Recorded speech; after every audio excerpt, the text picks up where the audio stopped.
આજે તમે જે વિડીયો જોયો છે એ વિડીયો જોઈને આપણને પણ આનંદ થશે કે હા, કોઈ પોલીસ કર્મચારી છે, એમની બદલી થાય છે, એમણે સારા કામ કર્યા હશે એટલે એમના જે પોલીસ કર્મચારીઓ છે એમનું આગતા સ્વાગતા કરે છે. પણ આપણા ગુજરાતમાં મેં ઘણી બધી વખત એવું જોયું છે કે જેમના ઉપર દાગ લાગેલા છે એમની ક્યાંય બદલી થાય છે, પછી એમની બઢતી થાય છે, તેમ છતાં એમનું આગતા સ્વાગતા કરવામાં આવે છે. આ આપણા ગુજરાત માટે એક શરમજનક બાબત છે. આ વિડીયોમાં તમે જેમને જોઈ રહ્યા છો એ વ્યક્તિ છે અલ્પેશ પટેલ, જે LCB PI છે અમરેલીના. આજે વાત કરવી છે પોલીસ વિભાગ ઉપર અને આજે પોલીસ કર્મચારી છે તેમના ઉપર. નમસ્કાર, નિર્ભય ન્યૂઝ સાથે હું છું રિદ્ધિ. મારા ગુજરાતમાં ઘણી બધી ઘટના એવી બને છે કે જ્યાં કોઈ પણ વ્યક્તિનો વાંક હોય છે તો એમના ઉપર ઢાક પીંછડો મારવામાં આવે છે, એમને બચાવવામાં આવે છે. ઘણી બધી જગ્યા તો એવી છે કે જેમનો વરઘોડો જ નથી નીકળતો, ખાલી કહેવા માટેના શબ્દો છે કે વરઘોડો કાઢવામાં આવશે. ભાજપના મળતિયા છે, ભાજપ સાથે છેડા આંબેલા છે તો એમનો વરઘોડો નથી નીકળતો. હવે જે આ વ્યક્તિ છે LCB PI અલ્પેશ પટેલ, કે જેમનું જબરદસ્ત રીતે સ્વાગત કરવામાં આવ્યું છે, અમને એમનું સ્વાગત થાય છે, એમનાથી કોઈ જ વાંધો નથી. પણ સવાલ પોલીસ વિભાગ ઉપર ઉઠી રહ્યા છે, DGP વિકાસ સહાય ઉપર ઉઠી રહ્યા છે કે તમે આ વ્યક્તિની બદલી કરી છે તો કયા કારણોસર કરી છે. જો આમની ઉપર કોઈ દાગ ન લાગ્યા હોય તો પછી આગતા સ્વાગતા અમને પણ પસંદ છે. પણ જે આ વ્યક્તિ છે અલ્પેશ પટેલ, જે LCB PI છે, તેમના ઉપર તો દાગ લાગેલા છે. પાયલ ગોટીને માર મારવાના, રાત્રે 12 વાગે એમના ઘરેથી જેલમાં લઈ જવાના, તો પછી આ કઈ રીતનો ન્યાય છે? તમે એક વ્યક્તિને ખુશી ખુશી ક્યાંક તમને એમને બદલી કરાવી દો છો કે અહીંયાથી એ જતો રહેશે એટલે એમના ઉપર સવાલ ઉઠવાના બંધ થતા રહેશે અને કેસ બંધ થઈ જશે. અમને પણ હવે ક્યાંક એવું લાગે છે કે ક્યાંક તમે એટલા માટે બદલી કરાવી હોય કે આ વ્યક્તિ અહીંયાથી જતો રહેશે તો જે સવાલો જે પોલીસ વિભાગ ઉપર ઉઠી રહ્યા છે તે હવે નહીં ઉઠે. અને જો ખરેખર DGPએ કોઈ બીજા કારણોસર બદલી કરી હોય તો અમે એમને માન્ય રાખીએ છીએ, પરંતુ જો આ જ કારણથી ક્યાંક બદલી થઈ હોય તો આખા પોલીસ વિભાગ માટે શરમજનક બાબત છે કે એક વ્યક્તિએ આ કામ કર્યું છે, એમની બદલી કરવાની જગ્યા પર ક્યાંક એ દીકરીને જો ન્યાય નથી મળ્યો તો ત્યાં સુધી એમને બદલી ન કરવી જોઈએ. તેમ છતાં હજુ પાયલ ગોટી છે તે ન્યાય માટે ઝંખી રહી છે, ન્યાય નથી મળ્યો અને DGPએ ક્યાંક ને ક્યાંક અધરોતાલ જે છે આ બદલી કરાવી નાખી. એટલે પોતાનું પોલીસ વિભાગનું જે ખાતું છે તે પણ બચી જાય, જે સવાલો ઉઠી રહ્યા છે તે પણ બચી જાય. સવાલ તો જે SP છે સંજય ખરાત એમના ઉપર એટલા જ છે.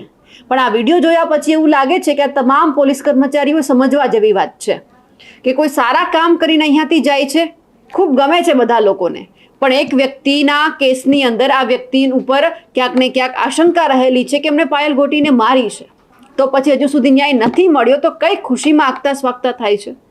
આપણે વિડીયો ફરી એક વખત જોઈએ કે જે વ્યક્તિ જે LCB PI છે તેમની બદલી કરવામાં આવી છે ભુજ ખાતે, પણ અમરેલીમાંથી જઈ રહ્યા છે તો પોલીસ કર્મચારીઓ કેટલા ખુશ છે.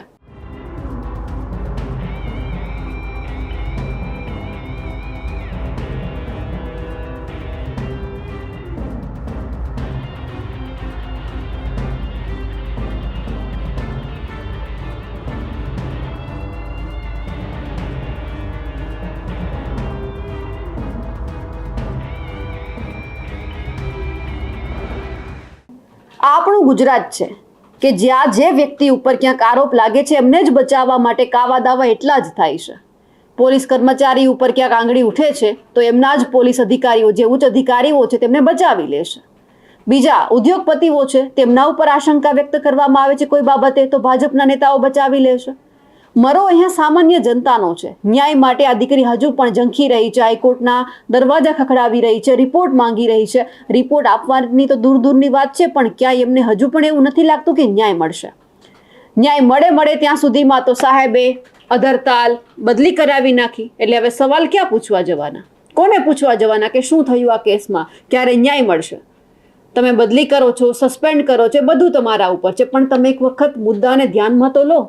એ દીકરી હજુ પણ પાયલ ગોટી ન્યાય માટે રાહ જોઈને બેઠી છે. ગાંધીનગરના ધક્કા ખાય છે, એક અમરેલીના નાનકડા ગામમાંથી આવે છે અને છેક ગાંધીનગરના ધક્કા ખાય છે. એના પપ્પા ખેતી કરે છે, એમની પાસે કોઈ જ મોટા મોટા ઉદ્યોગો નથી કે એમની પાસે એટલા કરોડો રૂપિયા નથી કે એમના ધક્કા પણ પોસાય. જેલમાં તમે લઈ ગયા, તમે પટ્ટા માર્યા, કંઈ જોયા વગર, કંઈ વિચાર્યા વગર તમે કોઈકના સારા બનવા માટે આ કર્યું હશે. પણ એ દીકરી ઉપર તો સવાલ ઉઠ્યા ને. તમને પણ ખબર હશે કે દરેક સમાજમાં એક વ્યક્તિનું અલગ માન અને મોભો હોય છે, અને તમે પાટીદારની દીકરી ઉપર જો આવું થયું છે તો ક્યાંક એમના પપ્પાને પણ બીક હોય છે કે કાલ સવારે મારી દીકરીનું શું. આજે અત્યારે પોલીસ સ્ટેશનના ધક્કા ખાઈ રહી છે, ગાંધીનગરના ધક્કા ખાઈ રહી છે. તો એ પોલીસ કર્મચારીનું શું કે જેમણે મારી છે, જેમણે રાત્રે 12 વાગે એમના ઘરેથી પોલીસ સ્ટેશન લઈ જવામાં આવી છે, એમની સામે શું કાર્યવાહી? તમારી પાસે ડિગ્રી છે, હોદ્દો છે, હક છે, એટલે તમે કંઈ પણ કરી શકો. તમામ પોલીસ કર્મચારીઓએ અહીંયા એ સમજવાની જરૂર છે કે તમે કોનું સ્વાગત કરો છો, કોને સપોર્ટ કરો છો. તમે જે જગ્યા ઉપર અત્યારે ઊભા છો, તમને એક માન સાથે લોકો જોઈ રહ્યા છે કે અમે તમને અમે છે રક્ષક માનીએ છીએ કે રક્ષક ક્યારેય ભક્ષક નથી બનતો, પણ કામ હંમેશા ક્યાંક ને ક્યાંક એવા જ સામે આવે છે કે રક્ષક જ ભક્ષક બની જાય છે.